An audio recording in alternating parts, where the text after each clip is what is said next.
कितने मुतमईन हैं पाकिस्तान के बिल्डअप के लिए जो वर्ल्ड कप की तरफ जा रहा है?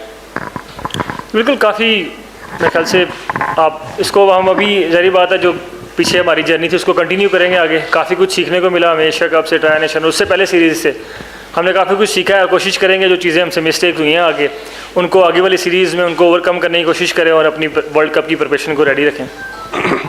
Salman, this is Zahid Farooq Malik France समा टीवी। क्या लग रहा है आपको, जिस तरह टीम जेल हुई थी, पहला टेस्ट जीता, फिर आपको पता है उसके बाद एक दिन अच्छा नहीं था, 24 घंटे आपके, तो टीम ने गलतियों से सीखा होगा। 4-5 सीरीज़ हो गए हम यही देख रहे हैं कि गलतियों से सीख रहे हैं। फिर वर्ल्ड कप आ जाता है, फिर उसके बाद कोई और इवेंट आ जाता है, फिर गलतियों से सीखते हैं। कभी मुतमिन करेंगे कौम को कि सीख लिया कुछ ना कुछ? सर, आपने बात की टेस्ट मैचेस की। सर, टेस्ट मैच तो आप कह सकते हैं कि हम पहला जीते, दूसरा 2.5 दिन तक हमने बहुत अच्छी क्रिकेट खेली। हाँ, वो 2 सेशन ऐसे हैं जो आप कह सकते हैं कि हमने अच्छे नहीं खेले और टेस्ट मैच आ रहे। और टेस्ट क्रिकेट ऐसी है कि सेशन बाय सेशन चलती है। और आपने बिल्कुल ठीक कहा है कि हमसे मिस्टेक्स हो रही हैं और कई अच्छी परफॉर्मेंसेस भी हैं। जैसे हम ट्राई नेशन सीरीज़ जीते थे, एशिया कप का फाइनल खेले, तो ये मतलब पॉजिटिव्स भी हैं। लेकिन आप बिल्कुल ठीक कह रहे हैं कि हम लोगों को मतलब जल्दी से जल्दी जो भी अपनी गलतियां उनको कम करना, और जो गलतियां रिपीट हो रही हैं वो होनी नहीं चाहिए। और हम उसके बारे में बात ज़रूर करते हैं और कोशिश करेंगे कि वो दोबारा रिपीट ना हो आगे। T20 क्रिकेट काफ़ी अब अग्रेसिव हो गई है, अटैकिंग गेम हो गई। कल हमने देखा कि कोच भी काफ़ी आप पे और बाबर के ऊपर फोकस कर रहे थे, तो आप कैसे इसको एलेबरेट करेंगे कि अब T20 है, 180-200 तक मिनिमम स्कोर करना पड़ेगा? साथ साथ ये बता दें, आज फ़ोटोशूट भी हुआ, काफ़ी प्लेयर्स एक्साइटेड लग रहे थे, पिंक शर्ट्स पहनी हुई थी, उसके बारे में बताएं कि कल पिंक डे जब मना रहे हैं क्रिकेट टीम, क्या पैसे? सर, क्रिकेट तो फास्ट ज़रूर हो गई है, लेकिन आपने देखा होगा कि अभी हम एशिया कप खेल के आए हैं ट्राई नेशन, उसमें 180-190 वाली पिचेज़ ही नहीं थी। तो हम ये कोशिश नहीं करते कि हमको 180-190 करना है। हम ये देखते हैं कि जिस ग्राउंड में जा रहे हैं उस ग्राउंड का पार स्कोर क्या, हम वो कोशिश करते हैं कि वो पार स्कोर करने की कोशिश करें। और जब बॉलिंग कर रहे होते हैं तो कोशिश ये करते हैं कि वो पार स्कोर से कम टीमों को आउट करें। और दूसरा पिंक डे, सर, वो सब बहुत एक्साइटेड है, मैं भी बहुत एक्साइटेड हूँ, क्योंकि ये एक अमेजिंग कॉज के लिए है और हम सबके इसके लिए बहुत बहुत एक्साइटेड है। और ये पाकिस्तान की हिस्ट्री में पहली बार होने जा रहा है, जो कि काफ़ी एक्साइटेड है। मेरे ख्याल से लोगों के लिए भी काफ़ी एक्साइटेड होगा और हम भी उसके लिए वेट नहीं कर पा रहे। अस्सलाम वालेकुम, सलमान अरफा है। सलमान भी आपसे एशिया कप के फाइनल के बाद सवाल किया था कि क्या आपको बाबर आजम या रिजवान की याद आई, तो आपने कहा कि किसी प्लेयर की याद नहीं आई। अब ऐसा क्या हो गया कि बाबर आजम को वापस ले आए और रिजवान को वापस नहीं लाए? और सेकेंडली, सिलेक्शन कमेटी आपसे पूछती है कि सलमान एज ए कैप्टन तुम्हें कौन सा प्लेयर चाहिए, कोई है तो रिकमेंड ज़रूर करो। सर, आपने बोला उस वक्त भी, मैंने आपको एक बात बोली थी कि जो अभी प्लेयर हैं, जैसे प्लेयर कोई मिस आउट भी हुए हैं, तो जो 15 प्लेयर हमारे पास आ गए हैं, हम लोगों को उनको ही देखना है कि वो कैसी परफॉर्मेंस करेंगे। जो प्लेयर अभी नई टीम में हैं वो ज़ाहिर बात है वो लूप में ज़रूर रहते हैं, लेकिन उनको उस टाइम पे याद करके मेरा नहीं ख्याल को कोई फ़ायदा है, क्योंकि जो प्लेयर वहाँ पे मौजूद हैं, गेम तो उनके साथ ही खेलनी है। और दूसरा सवाल क्या था, सॉरी अब? हाँ, सिलेक्शन। सर, ये कैसे हो सकता है कि सर एक टीम का कैप्टन हो और कोच हो या सिलेक्शन कमेटी हो? ये टीम गेम है जिसे हम बोलते हैं, तो वो भी एक टीम गेम ही है और सब मिलकर ही मतलब उस टीम को बनाते हैं। मेरी भी इनपुट रहती है, कोचेस की भी रहती है और सिलेक्शन कमेटी की भी रहती है। कैप्टन अबू बकर बिन तलत है। Last 5 series which includes Asia cup, हमने देखा कि आपकी स्ट्रेटजी नज़र आई कि हार्ड हिटिंग पे ज़्यादा फोकस रहा। क्या कॉन्फिडेंट इनफ हैं कि T20 वर्ल्ड कप तक इसी पैटर्न को कैरी करना है, या जो नए प्लेयर्स इंक्लूड हुए हैं उसकी वजह से थोड़ा सा स्विच करेंगे पाकिस्तान की जो स्ट्रेटजी है बैटिंग लाइनअप में? सर, मैंने अभी पहले भी एक बात बोली है कि हमारी जो स्ट्रेटजी है कि वो हमको जिस भी ग्राउंड पे जाएं हम देखते हैं कि उसके पिछले 1-1.5 साल के स्टैट्स क्या हैं, वो अगर और उस पार जो भी उस ग्राउंड के पार स्कोर होता है हम वो कोशिश करते हैं कि उस पार स्कोर से ज़्यादा किया जाए।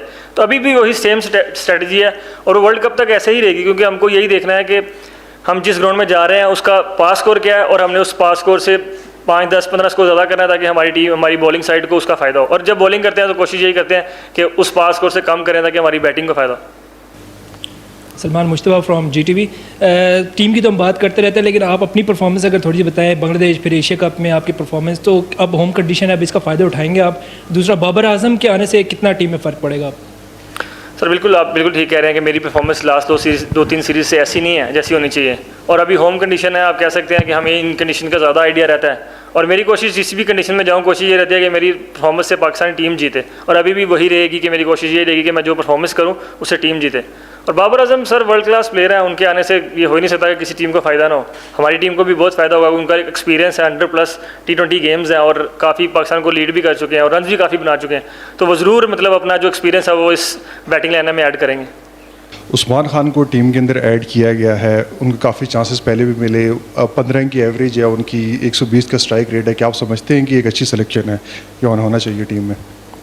बिल्कुल सर, क्योंकि हमको कीपर देखना था जो मिडिल ऑर्डर में बैटिंग कर सके और मिडिल ओवर में बैटिंग कर सके, और स्पेशली अगेंस्ट स्पिन, क्योंकि हमें मुझे लगता है कि गोइंग फॉरवर्ड श्रीलंका भी जाएंगे, उससे पहले भी हमें काफ़ी स्पिन खेलने को मिल सकती है मिडिल ओवर्स में। और उनका एक आप कह सकते हैं कि एक PSL आपने देखी होगी, ऑल्दो उनका इंटरनेशनल में इतना अच्छा रिकॉर्ड नहीं है, लेकिन आपने PSL देखी होगी कि वो मिडिल ओवर्स में स्पिन के अगेंस्ट काफ़ी अच्छी बैटिंग करते हैं, और हमको एक ऐसा बैट्समैन चाहिए था जो साथ कीपिंग करता हो, जो कि मिडिल ओवर में बैटिंग कर सके अगेंस्ट स्पेशली स्पिन। बात है एडिटर स्पोर्ट्स बटन। मेरे 2 सवाल हैं। एक सवाल है कि कोच जो होता है, आप 20 ओवर खेलते हैं, मैदान में जाते हैं, बाहर से इंस्ट्रक्शन आती है, आनी चाहिए या नहीं आनी चाहिए? दूसरा सवाल ये है कि आप जब कैप्टन नहीं थे, आप एज ए ऑलराउंडर टीम का हिस्सा थे, मुस्तकबिल में आप ऑलराउंडर ही रहेंगे या सिर्फ बैटर ही रहेंगे? क्योंकि हमने देखा है कि आपने बॉलिंग तकरीबन छोड़ दी है।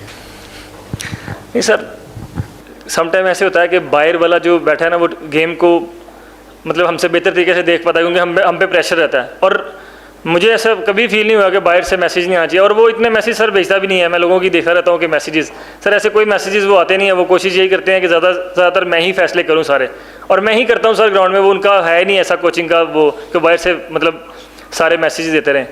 और दूसरा ये बॉलिंग में सर करता रहता हूँ, मतलब हाँ उतनी नहीं करता जितनी मैं पहले करता था, लेकिन T20 क्रिकेट में मैंने कभी इतनी बॉलिंग की ही नहीं। आपने मुझे देखा होगा वनडेज़ में और टेस्ट मैचेस में। अभी तो खैर टेस्ट मैचेस में भी इतने ही नहीं करता, क्योंकि वो साजिद और वो देते ही नहीं है बॉल, नुमान। तो अभी तो आसिफ भाई भी आ गए हैं, तो मैं स्लिप में ही रह गया। लेकिन हाँ, मैं कोशिश करूँगा जहाँ पे मुझे लगता है कि मैं यहाँ बॉलिंग करनी है, मैं वहाँ बॉलिंग करता हूँ, और T20 में आगे ज़रूर करूँगा सर बॉलिंग। मैं हूँ असगर अली मुबारक, डेली मेल इस्लामाबाद से। मुझे ये आपसे जानना था कि जो एशिया कप की कुछ गलतियाँ खामियाँ थीं, उनमें क्या क्या आपने किस किस एरिया को आपने कवर किया, और दूसरा क्या आप कोई हार्ड हिटर जो हमेशा हर एक टीम के अंदर होता है, जो मुख्तलिफ मौके के ऊपर जो तेज़ खेल के टीम के एवरेज को भी बेहतर करता है और ज़रूरत पड़ने पे फतह में भी किरदार रहता है, कोई ऐसा प्लेयर आप इन जो आपके पास लॉट है इसमें कोई तैयार कर रहे हैं?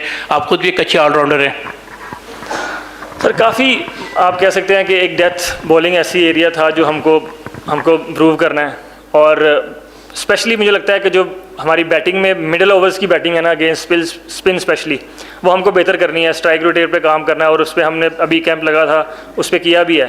तो ये 2-3 ऐसे पॉइंट्स हैं जो मतलब हमको देखने हैं और उस पर इम्प्रूव करना है, क्योंकि मुझे लगता है कि गोइंग फॉरवर्ड अगर ये नहीं करेंगे तो रिजल्ट सेम आ सकते हैं, और हमको इस पर ओवरकम करना ही करना है। और हार्ड हिटर सर, अब ये है कि जिस तरह की कंडीशंस में हम खेल कर आए हैं, वहाँ पर सर हार्ड हिटर से ज़्यादा आपको बैट्समैन वो वाला चाहिए जो प्रॉपर बैटिंग शिप कर सके, और मतलब मिडिल में स्ट्राइक रोटेट भी कर सके, और जहाँ पे ज़रूरत पड़े वहाँ पर हिटें भी मार सके। उसमें मुझे लगता है कि हमने समद को इंक्लूड किया, वो मुझे लगता है कि वो ऐसा रोल प्ले कर सकता है। और नवाज़ को आपने देखा होगा कि वो भी ऐसा रोल प्ले कर रहे हैं, और इवन आई थिंक हसन नवाज़ के पास भी वो एबिलिटी है कि वो अगर अच्छी फॉर्म में रहते हैं तो वो भी ये काम कर सकते हैं। कैप्टन, आपका as a allrounder focus batting पे है या बॉलिंग पे है? सर मेरा पहला फोकस तो बैटिंग पे ही रहता है, क्योंकि मुझे लगता है कि एज ए बैटर मुझे अच्छी परफॉर्मेंस करने की ज़रूरत है। लेकिन हाँ, अगर ज़रूरत पड़े तो मैं बॉलिंग में भी सोचता यही हूँ कि जब अगर मुझे ज़रूरत पड़ती है तो मैं बॉलिंग में ज़रूर आता हूँ, और मुझे आई हैव नो प्रॉब्लम कि मुझे दोनों में ही मैं परफॉर्मेंस करनी शुरू कर दूँ। लेकिन ज़्यादातर मेरा फोकस रहता है कि मैं बैटिंग में परफॉर्मेंस करूँ, और बॉलिंग जहाँ पर मुझे ज़रूरत पड़े मैं ज़रूर 1-2 ओवर करने के लिए रेडी हूँ।